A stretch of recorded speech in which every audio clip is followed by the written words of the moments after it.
Conhecimento especializado. Sua instrução é o que você faz dela. Você achará o conhecimento que o conduzirá onde quer chegar.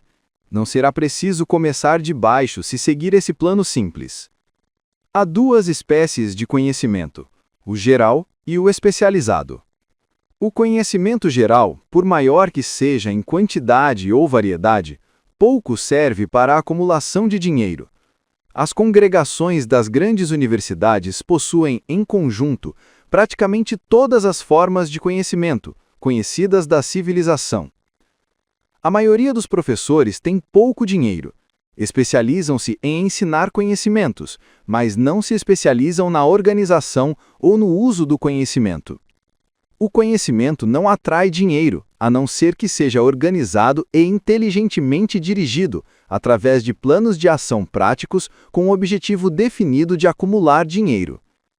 A falta de compreensão desse fato tem sido fonte de confusão para milhões de pessoas que creem falsamente que conhecimento é poder.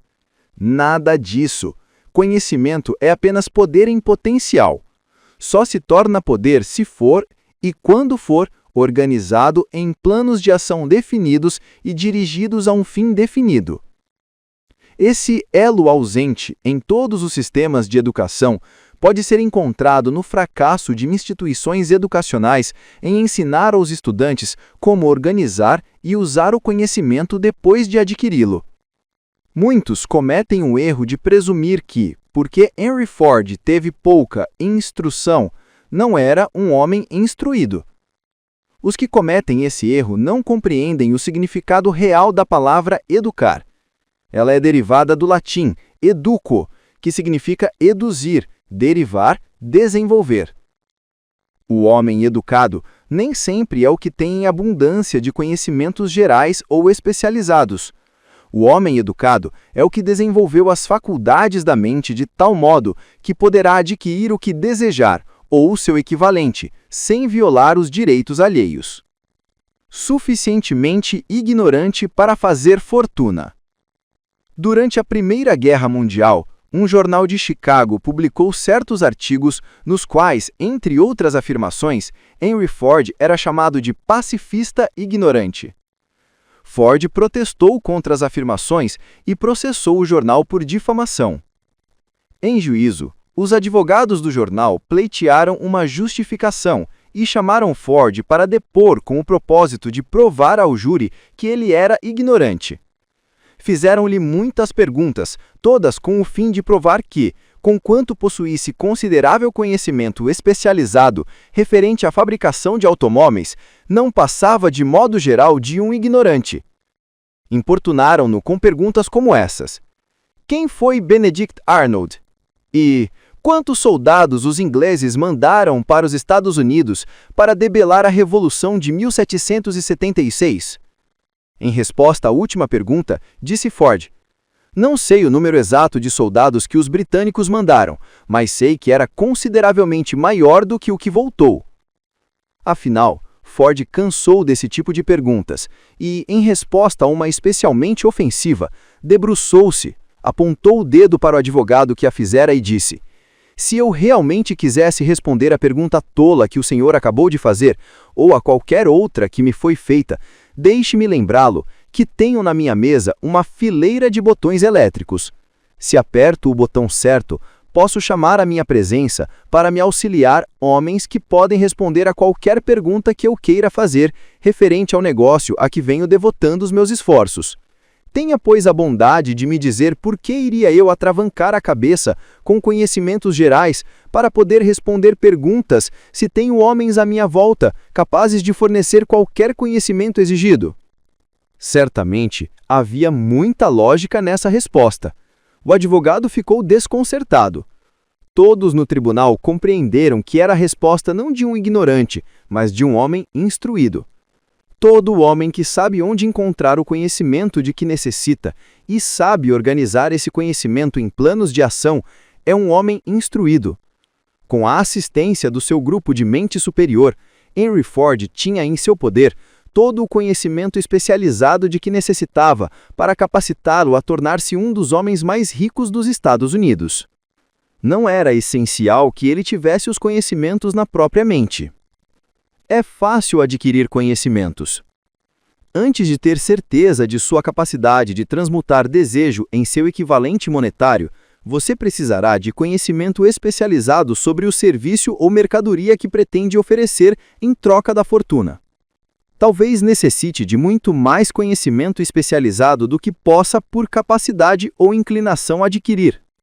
Nesse caso, sua fraqueza pode ser remediada pelo auxílio do grupo de mente superior. O acúmulo de grandes fortunas exige poder, e esse é adquirido através de conhecimentos altamente organizados e inteligentemente dirigidos, mas esses conhecimentos não precisam, obrigatoriamente, estar na posse do homem que acumula a fortuna. O parágrafo anterior deve dar esperança e coragem ao homem que tem a ambição de acumular fortuna e que não possui a necessária instrução para ter o conhecimento especializado de que possa necessitar. Às vezes, homens atravessam a vida sofrendo de complexos de inferioridade por não serem homens de instrução. O homem que sabe organizar e dirigir um grupo de homens de mente superior, possuindo o conhecimento necessário na acumulação de dinheiro, é tão instruído quanto qualquer um do grupo. Thomas Alva Edison só teve 3 meses de instrução escolar em toda a vida. Não lhe faltou educação, nem morreu pobre. Henry Ford pouco mais teve do que o 2º ano primário. No entanto, saiu-se muito bem do ponto de vista financeiro. Conhecimento especializado é uma das formas mais difundidas e baratas que se possa encontrar. Se duvida, consulte a folha de pagamento de qualquer universidade. Onde encontrar conhecimentos? Antes de mais nada, resolva o tipo de conhecimento especializado que precisa e o fim para o qual é necessário. Em grande parte, será seu objetivo principal na vida, o fim pelo qual trabalha que irá ajudar a determinar o conhecimento exigido. Resolvida essa questão, o passo seguinte exige que você tenha informações precisas sobre fontes de conhecimento fidedignas. Dessas, as mais importantes são a experiência e educação próprias. 2. Experiência e educação acessíveis, através da cooperação de outros, aliança da mente superior. 3. Colleges e universidades. 4. Bibliotecas públicas, em livros e revistas, em que pode ser encontrado todo o conhecimento organizado pela civilização. 5. Cursos especiais de treinamento, em escolas noturnas e cursos domiciliares, em especial. Ao ser adquirido, o conhecimento precisa ser organizado e aplicado para um objetivo definido através de planos práticos. O conhecimento só tem valor pelo que se aproveita de sua aplicação a um fim útil. Se você pensa em instrução adicional, resolva primeiro qual o objetivo do conhecimento que procura, depois indague onde obter esse determinado tipo de conhecimento. Homens de sucesso, em todas as profissões, jamais param de adquirir conhecimento especializado relacionado com seu principal propósito, negócio ou profissão. Os que não têm sucesso geralmente cometem o erro de acreditar que o período de aquisição de conhecimentos termina ao terminar a escola. A verdade é que a instrução escolar pouco mais faz que encaminhar a pessoa no sentido de aprender a adquirir conhecimento prático. A ordem do dia é a especialização. Essa verdade foi salientada por Robert P. Moore, ex-diretor de colocações na Universidade de Colômbia, numa notícia de jornal. Especialistas mais procurados. Particularmente procurados por companhias de colocações são os candidatos que se especializaram em algum campo. Diplomados em escola de comércio, concurso de contabilidade e estatística, engenheiros de todas as espécies, jornalistas, arquitetos, químicos e também dirigentes excepcionais e homens de atividade da classe adiantada.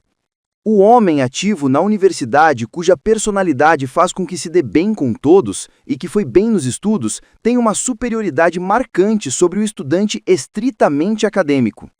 Alguns desses, por suas qualificações variadas, receberam inúmeras ofertas de cargos, alguns até em número de 6. Uma das maiores companhias industriais, a maior do ramo, ao escrever ao Sr. Moore com relação a bacharéis promissores, disse: "Estamos interessados, primeiramente, em encontrar homens que possam fazer progresso excepcional em trabalhos de direção. Por essa razão, acentuamos as qualidades de caráter, inteligência e personalidade, muito mais que as de conhecimentos específicos.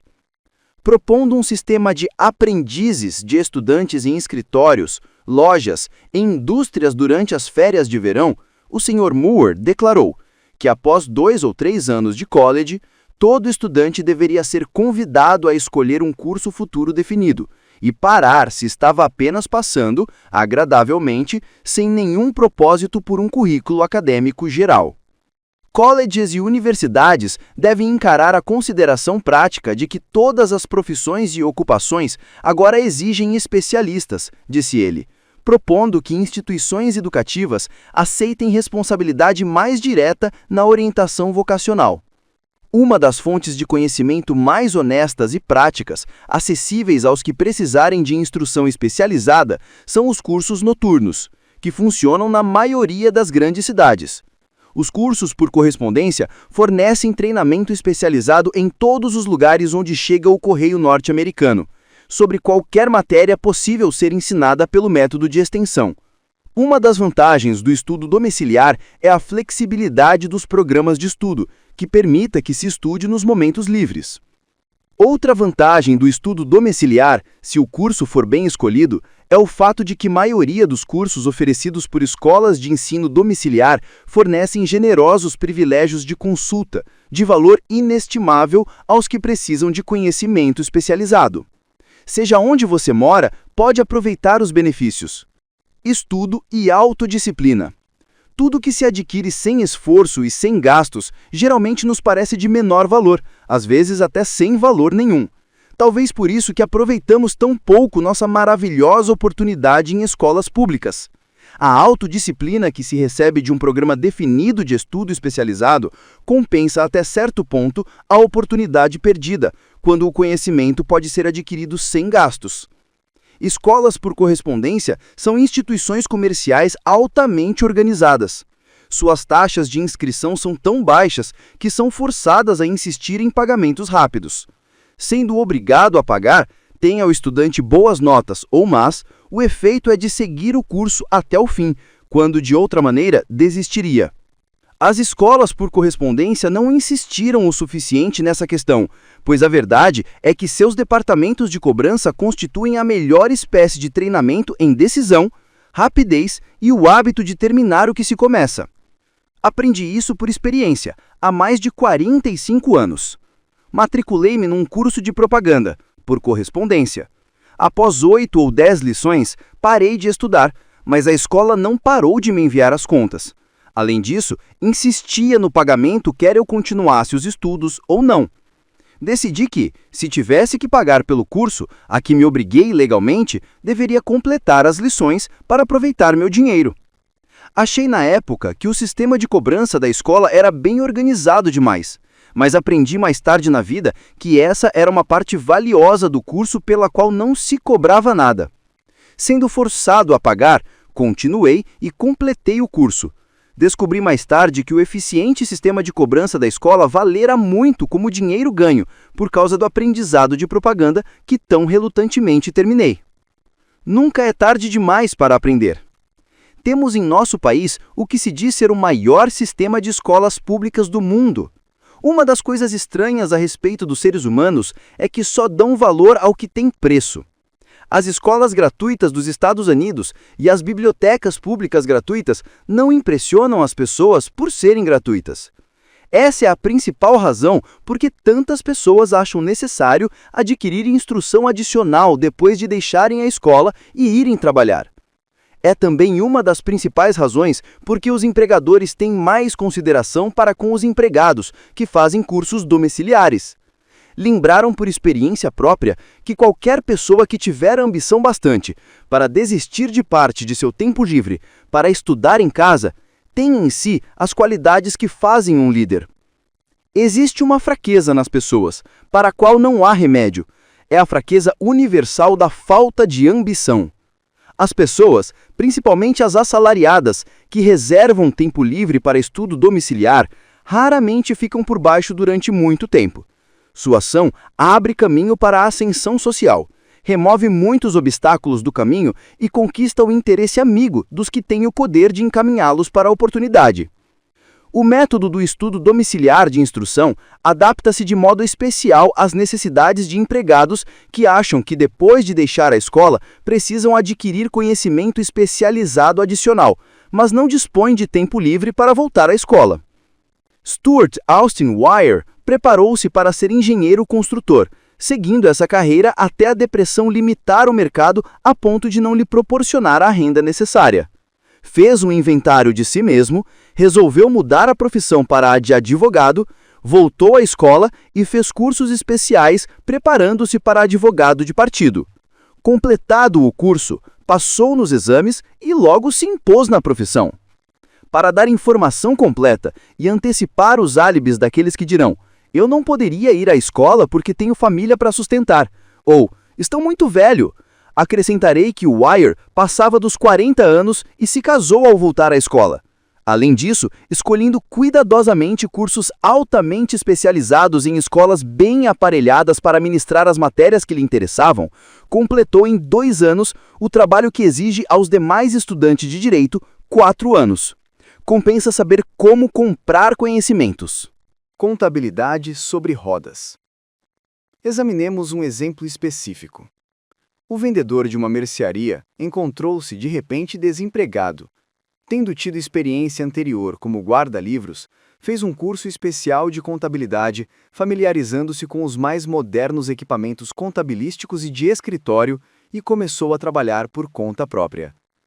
Iniciando com o dono da mercearia para a qual trabalhara antes, fez contratos com mais de 100 pequenos comerciantes como guarda-livros por uma quantia mensal modesta. Sua ideia era tão prática que logo se tornou necessário organizar um escritório portátil num caminhão de entregas leves que equipou com as mais modernas máquinas de contabilidade. Agora ele tem uma frota desses escritórios de contabilidade, sobre rodas, e emprega grande corpo de assistentes, fornecendo aos pequenos comerciantes o melhor serviço de contabilidade que se pode obter por baixo custo. Conhecimento especializado, mas imaginação foram os ingredientes usados nesse negócio sem par e de muito sucesso. O ano passado, o dono do negócio pagou imposto de renda 10 vezes superior ao do comerciante para o qual trabalhara ao perder o emprego. O começo desta empresa comercial de êxito foi uma ideia. Como eu tive o privilégio de fornecer a ideia ao vendedor desempregado, assumo agora o privilégio de sugerir outra que traz em si a possibilidade de uma renda ainda maior. Essa ideia foi dada pelo vendedor que desistiu de vender e organizou uma firma de contabilidade, numa base atacadista. Quando se sugeriu o plano como solução ao problema de desemprego, ele exclamou rapidamente: "Gosto da ideia, mas não sei como transformá-la em dinheiro." Em outras palavras, queixou-se de que não saberia como aproveitar comercialmente seus conhecimentos de contabilidade depois que os adquirisse. Isso trouxe à baila outro problema a resolver. Com o auxílio de uma jovem datilógrafa que sabia redigir uma história, preparou-se um folheto muito atraente, descrevendo as vantagens do novo sistema de contabilidade. As páginas foram bem datilografadas e coladas num livro de recordes comum, usado como vendedor silencioso, com o qual a história de novo negócio era tão eficiente que o dono logo se viu às voltas com mais pedidos do que podia vencer. O projeto que criou um emprego. Em nosso país, há milhares de pessoas que precisam de um especialista em mercados capaz de preparar um livrinho atraente para usar na oferta de serviços pessoais. Essa ideia aqui descrita nasceu da necessidade para sanar uma emergência que tinha de ser vencida, mas não parou ao servir uma pessoa só.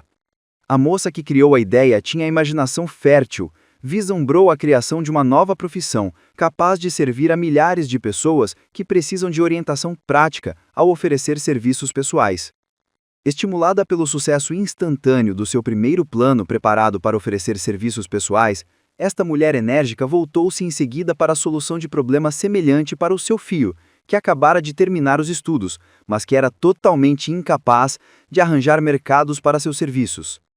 O plano que arquitetou para ele era o melhor tipo de oferta de serviços pessoais que jamais vi. Quando terminou o livreto, Esse continha quase 50 páginas, muito bem datilografadas, de informações bem organizadas, contando das habilidades naturais do filho, sua educação, experiências pessoais e grande variedade de outros dados extensos demais para uma descrição. O folheto continha também completa descrição da posição que o filho desejava, juntamente com um belíssimo quadro de palavras sobre o exato plano que ele usaria ao obter o cargo. O preparo do livrinho exigiu várias semanas de trabalho, durante as quais sua criadora mandava o filho à biblioteca pública quase diariamente para procurar dados necessários à oferta de serviços mais vantajosa. Mandou-o também a todos os competidores de seu empregador em perspectiva, deles obtendo informações vitais referentes aos métodos comerciais, o que era de grande valor na formação do plano que pretendia usar se obtivesse o cargo. Completado o plano, esse continha meia dúzia de ótimas sugestões para usar e benefício do empregador em perspectiva. Economizou 10 anos de começo. Dá vontade de perguntar, por que ter todo esse trabalho? A resposta é, fazer bem uma coisa nunca é trabalho. O plano que a mulher preparou para benefício do filho ajudou-o a conseguir o emprego que procurava na primeira entrevista e por um salário por ele mesmo estipulado. Além disso, e isso também é importante, o cargo não exigia que o rapaz começasse do baixo. Começou em uma gerência média, com o salário de dirigente de empresa. Por que ter todo esse trabalho?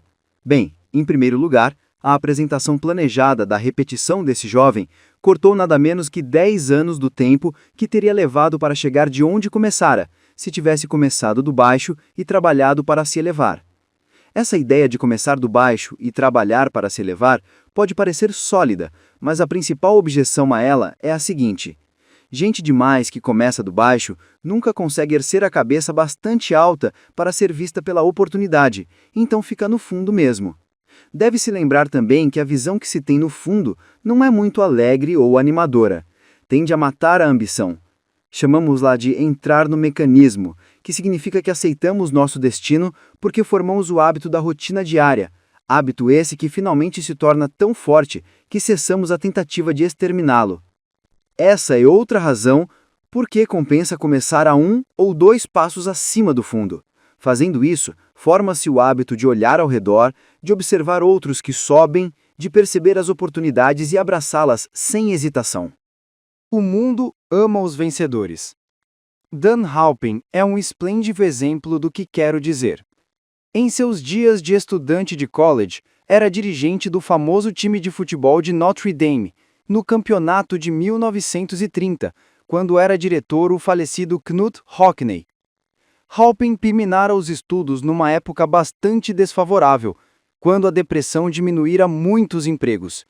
Após uma tentativa em investimentos bancários e fitas de cinema, agarrou a primeira oportunidade para um futuro potencial que conseguiu encontrar, como vendedor de aparelhos elétricos de surdez, na base de comissões.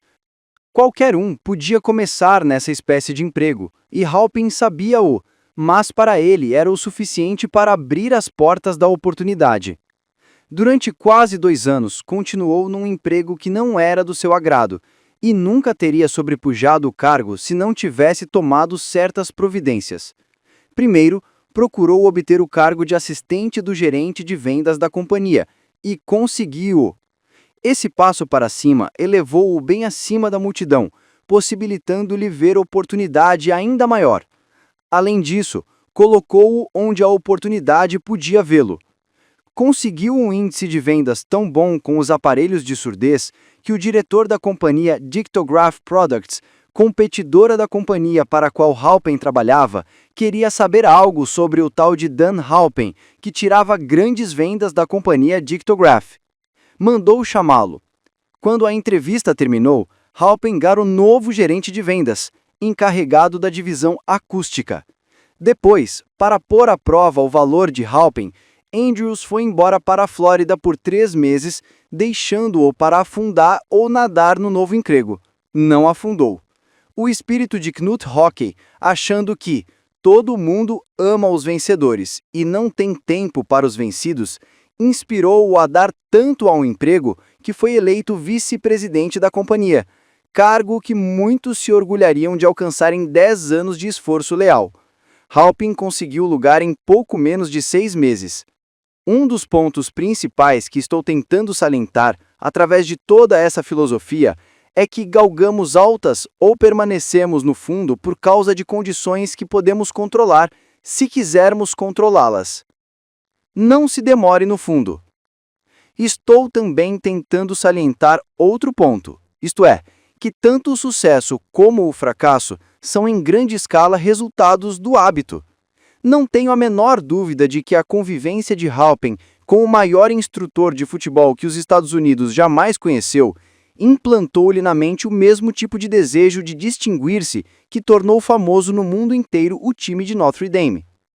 Em verdade, está certa a ideia de que adorar um herói é útil, desde que se adore um vencedor. Minha crença na teoria de que sociedades comerciais são fatores vitais, tanto no fracasso como no sucesso, foi claramente provada quando meu filho Blair estava em negócios com Dan Halpin para um cargo. Halpin ofereceu-lhe um salário inicial de mais ou menos a metade do que poderia ter obtido de uma companhia rival. Pus em jogo a pressão paterna, induzindo-o a aceitar o lugar, porque acredito que a associação com quem se recusa a ceder em certas circunstâncias que não lhe agradam é uma vantagem que nunca poderá ser medida em termos de dinheiro. O fundo é um lugar monótono, sombrio e desvantajoso para qualquer pessoa. Por isso é que levei tanto tempo em descrever como o começo no fundo pode ser evitado por um planejamento certo. Você pode negociar a si mesmo. A mulher que preparou o plano de vendas de serviços pessoais para o filho agora recebe pedidos de todas as partes do país para cooperar no preparo de planos similares para outros que desejam oferecer serviços pessoais por mais dinheiro.